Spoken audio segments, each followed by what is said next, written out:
It began with a single post, a random username, no profile picture, no history, just a few words, typed in the dark corner of an online forum. The truth isn't hidden, it's just arranged. No one cared at first. It looked like another internet philosopher, the kind who speaks in riddles, chasing attention. But over the next few months, this anonymous account started doing something no one could explain. It predicted events before they happened. Not guesses, details, stock crashes, leaked documents, even political scandals that hadn't yet reached the news. People called him a prophet. Others said he was a hacker, but no one knew who he was and or what he wanted. Only that wherever his words appeared, chaos followed. And by the time anyone realized what was really going on, the internet had already been tricked. They called him Veritas, Latin for truth. The name appeared across different platforms: Reddit, Twitter, Discord, even encrypted message boards. Everywhere, the same writing style. Calm, detached, almost mathematical. He never shouted. He never argued. He just nudged. A phrase here, a chart there, and millions of people started changing how they thought, how they voted, how they invested. At first, journalists assumed Veritas was a collective, some coordinated influence campaign.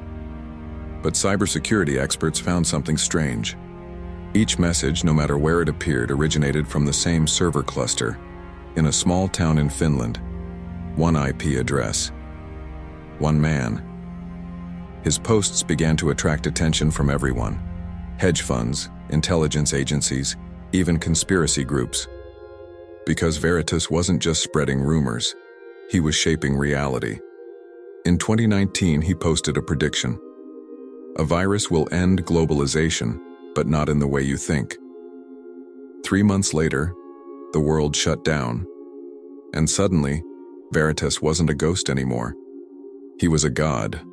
Investigators dug into the username's history, old caches of deleted posts, traces on obscure forums going back to 2013, and there, buried beneath years of digital noise, they found his earliest experiment, a thread titled, "How to Control the Narrative Without Lying." It wasn't about hacking computers, it was about hacking people. He wrote about mimetic design, the art of planting ideas that spread on their own. He described the internet as a nervous system, billions of minds connected by emotion, not logic.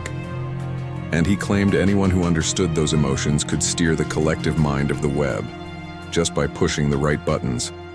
Psychologists called it digital persuasion theory. Propaganda experts said it resembled early research from defense think tanks in the U.S. and UK, programs designed to manipulate public sentiment online. But here was the twist. Veritas had worked on one of those programs. An old LinkedIn profile, later deleted, revealed a man named Dr. Elias Koronen, a behavioral scientist, who once led a government-funded study on cognitive viral dynamics. When his funding was cut, he disappeared. 2 years later, Veritas appeared. Coincidence? Maybe. But the patterns matched perfectly. Same time zone, same language quirks, same obsession with systems of belief. If Elias Koronen was Veritas, then his work had evolved far beyond theory. He wasn't just analyzing human behavior, he was testing it. One campaign involved a fake environmental movement that convinced thousands of people to boycott a major corporation. The boycott crashed the company's stock by 9%, enough to make millions if you knew when to sell. Another time, he spread a rumor about a hidden message inside a viral video. It was false. But within hours, millions were slowing the video down, decoding, obsessing, seeing patterns that weren't there. Koronen didn't need to tell people what to think. He just needed to make them feel like they had discovered it themselves, and that's how he won. He proved that belief was the most powerful algorithm on Earth, stronger than code, stronger than truth. But as the world obsessed over him, something else was happening behind the curtain. Every time a new Veritas post went viral, a handful of anonymous crypto wallets grew fatter. Someone, maybe Elias, was profiting from the chaos. Millions of dollars, all traced through psychological influence. By 2022, Veritas had become unstoppable. His words could trigger stock swings, shape elections, even shift mainstream narratives. Governments tried to track him down, but the deeper they dug, the less real he became. VPNs, voice modulators, AI-generated photos. He was everywhere and nowhere, a ghost in the network, until one night, he slipped. A live stream appeared on an obscure channel. A man in his late 40s, thin, tired, sitting in a dimly lit room. He spoke quietly, almost regretfully. "I never meant for it to go this far," he said. "I wanted to prove a point that the internet doesn't spread truth or lies.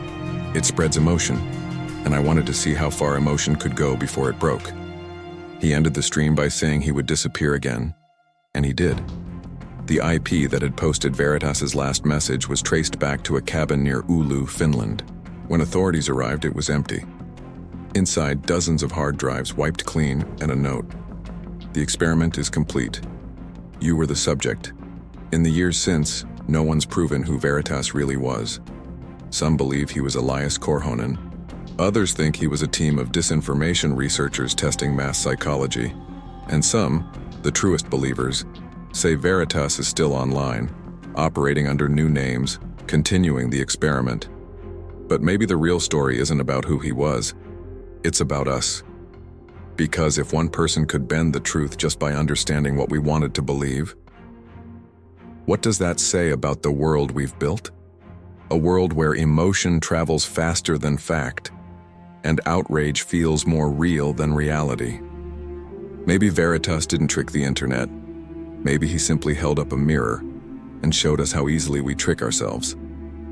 Somewhere out there, new posts appear every day, cryptic, anonymous, eerily precise, and sometimes they sound familiar.